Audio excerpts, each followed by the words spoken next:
আমরা সবাই জানি যে মহাদেবের একটি রূপ আছে যেটাতে অর্ধ নারী এবং অর্ধ পুরুষ অর্থাৎ অর্ধনারীশ্বর। মহাদেবের এই অর্ধনারীশ্বর রূপের কারণ কি?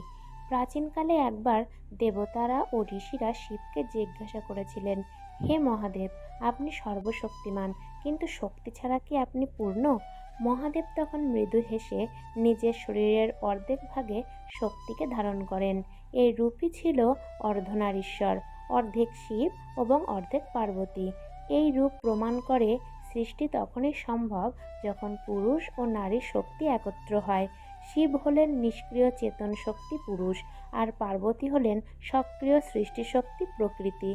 এই দুই রূপ মিলেই মহাবিশ্ব সৃষ্টি, ধ্বংস ও পুনরুত্থানের চক্র সম্পন্ন হয়।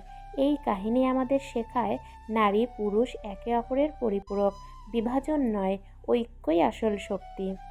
হরে কৃষ্ণ, রাধে রাধে।